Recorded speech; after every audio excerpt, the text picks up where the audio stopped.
Bathing in the light that you share. You're like the sun. Who am I to think how it'd be if you were mine?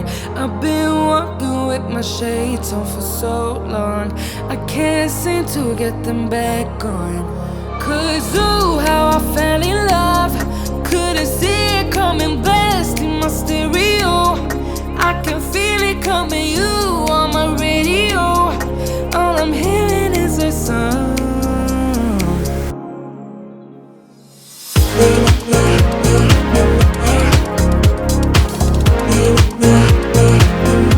Hey guys, welcome back to my channel and thank you for joining me for today's video. So today I'm back with another tie-dye video. If you can't tell already, I am obsessed with tie-dye.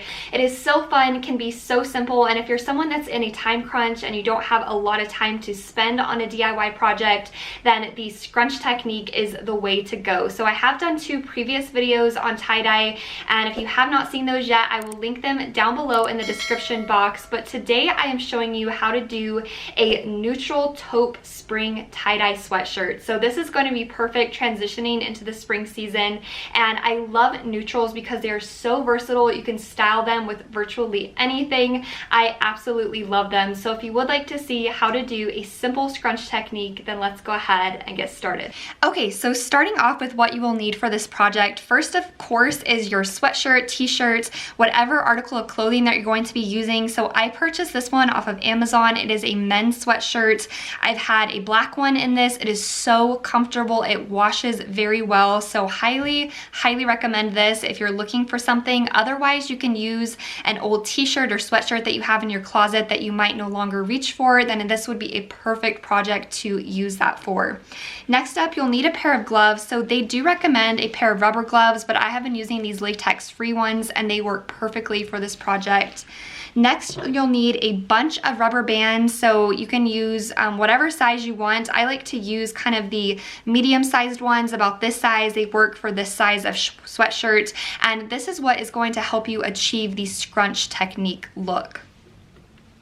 Then you'll need a type of squeeze bottle. So this is from the grilling section at Walmart. I got this last year, I believe in the spring, and you can find these a lot of different places. You can even use an old ketchup or mustard bottle, whatever works for you, just as long as it has a thin nozzle like this at the top, then it will work perfectly for tie-dye. Next, you'll need some sort of dye. So I am using the RIT taupe dye, and this is for cotton, wool, nylon fabrics, and a couple of different ones. And for this exact sweatshirt from Amazon, this dye works perfectly for it. Next up, you'll need plastic wrap. So this is going to be to seal up your sweatshirt, t-shirt, whatever you're using, and you're gonna put it in the microwave for like a couple of seconds just to make sure that the dye adheres to the fabric. And then a couple of other things that I like to use for this project. So first up is a cookie sheet or a cookie cooling rack. So what you do with this is it sets on top of your table and it helps for your sweatshirt to sit elevated slightly above a flat surface so that it doesn't sit in a pool of color and distort the technique that you're trying to achieve. And then underneath that, I do have a plastic bag. So this catches all the dye. It makes for a super simple cleanup and make sure that nothing gets anywhere that you don't want it to, like on different surfaces. So definitely recommend using a plastic bag or whatever type of bag to catch the dye that doesn't adhere to your sweatshirt.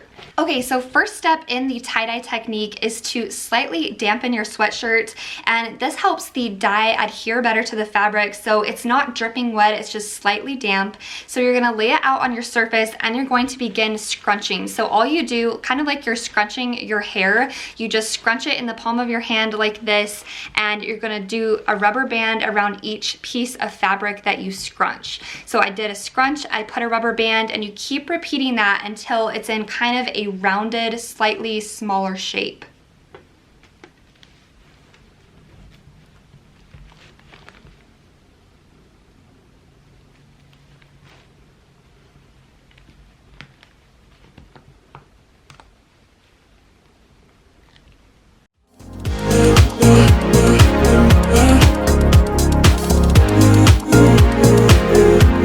Stereo.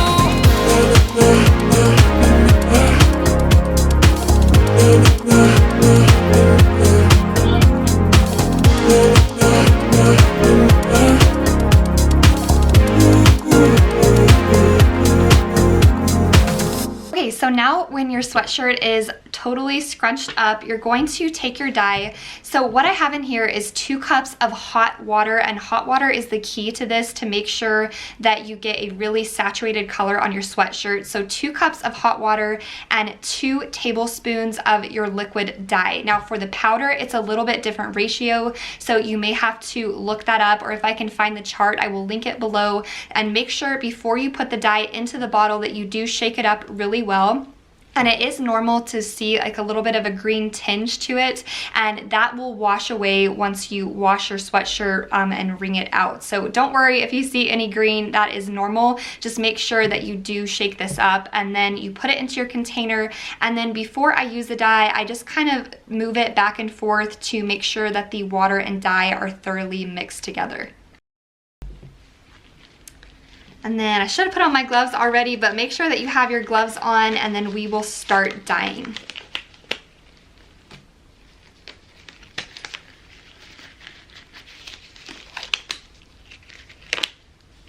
Okay, so to dye, all you're gonna do, it's basically, you can have as much fun with it as you want. So you can put as much or as little color as you want to onto your piece of clothing. So I just kind of randomly start putting dye. So I'll just start putting it in random places. And last time I used almost a full bottle of this, but not the entire bottle. But if you wanted to, you definitely could use this whole thing. It just depends what kind of look that you are wanting to achieve.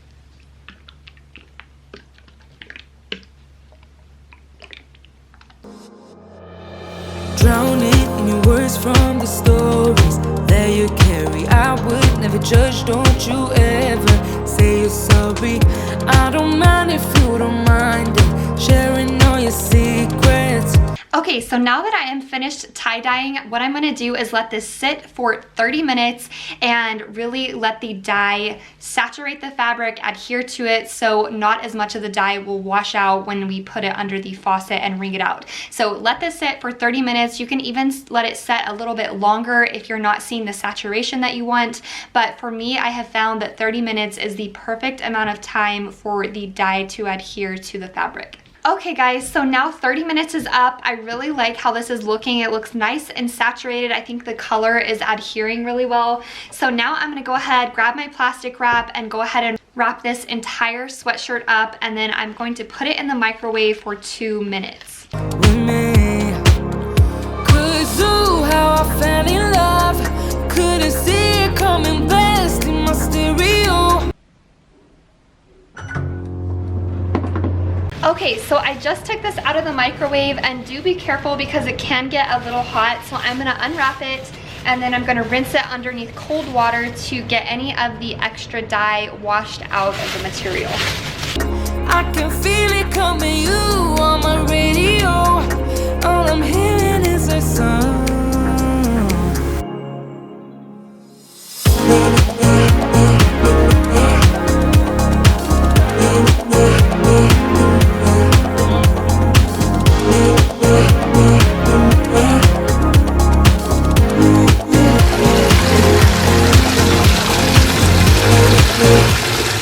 Okay, so now the hardest part is done. So if I was not filming this tutorial, it would probably take me, including the 30 minutes that I were to tie-dye my sweatshirt and let it sit, it would take me around an hour maybe to do this DIY project. So as I said, it is so simple, it's easy, it's fun. You can play around with it, you can do different patterns. I personally love the scrunch technique, but you can pick whichever technique suits you and your personality. So now I'm gonna wash it and wait for it, and then I'll dry it and try it on for you guys. I'm so excited to see what it looks like. All right guys, so this is the final result. I absolutely love it. It turned out exactly how I pictured it would, and this honestly reminds me kind of like a latte, which is my favorite drink, is an iced vanilla latte. So of course I love it for that reason, and also this is super comfortable. It's gonna be perfect for spring, and of course I'm gonna wear it right now too because it is still pretty chilly here in New Mexico, but you guys definitely need to try this tutorial.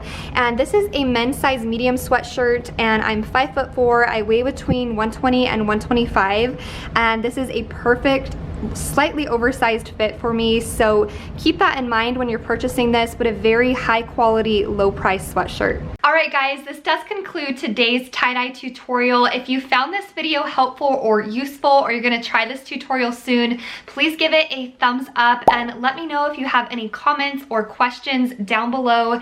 And thank you guys so much for watching. I am very excited to wear this in the spring season. It came out beautifully and I absolutely love it. So thank you guys, and I will see you next week. Bye.